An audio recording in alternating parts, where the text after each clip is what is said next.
So this is not my normal setting, right, for my top 3 videos.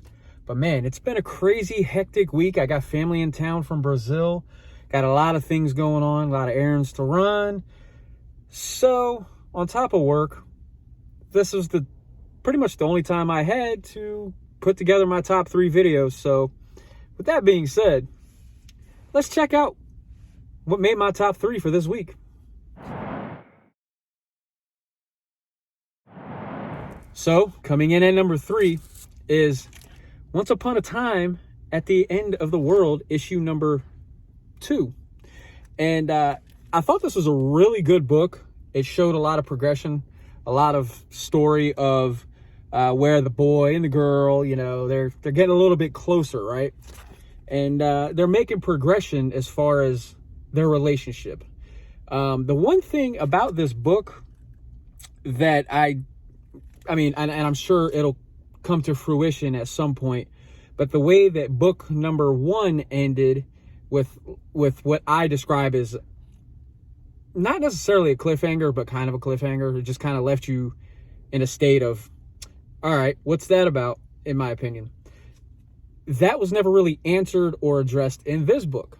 But like I said, I'm almost positive that it will come to fruition at some point.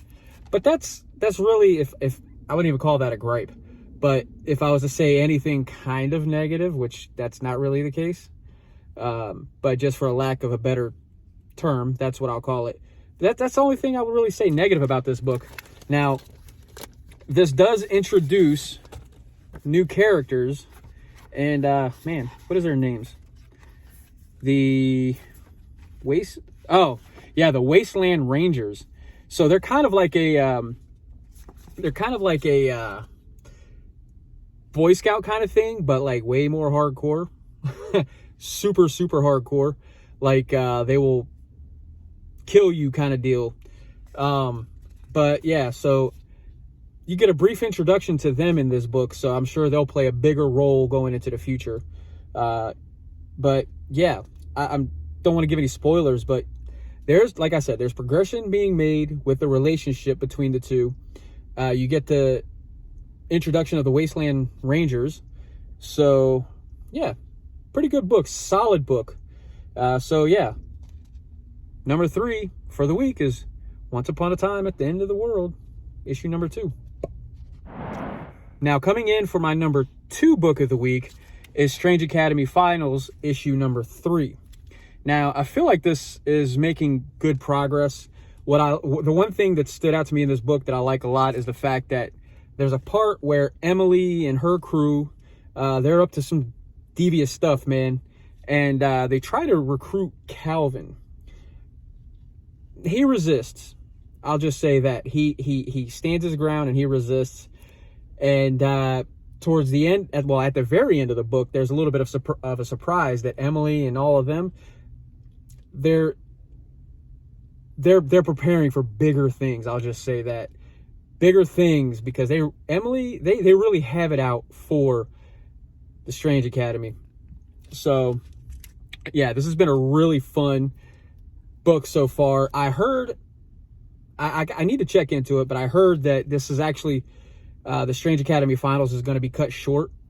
I don't know by how much, which is sad, but I don't know. If you guys know anything about that, let me know, please, because I just literally a few hours ago at work, I was watching a video and I heard somebody mention that, so I hadn't had a chance to really look into it myself. But yeah, so anyway, just lollygagging. I can't wait for issue number 4. It's getting good. It's getting down to the nitty gritty. And so Strange Academy's Finals, issue number 3 is my number 2 book of the week. And coming in at my number 1 book of the week is Detective Comics issue 1067. Surprisingly, my number 1 book of the week, because although this series has been good, this one really surprised me. I mean, you got, you know, the Oregon family, like, they're just really setting things into motion. You know, I mean, you just got a lot of stuff going on in this book. But yeah, the Oregon family, like, he pays a visit to Bruce Wayne at his house So they're really setting things into motion. And they're also trying to infiltrate the Wayne Corporation and, you know, the residential aspect, the low-income housing. They're trying to buy that property from them. They're like, no, we don't want to. And they get these masks involved, and they're like these magical kind of masks and stuff. They have powers. And you see one of the masks powers put on display in this book. So yeah, this is definitely a highly recommended book. Mr. Freeze, a little bit of a surprise on the way him and Batman interact towards the beginning of this book. And then towards the end of the book, Two-Face makes a very, very, very, very brief, like one panel brief kind of deal appearance.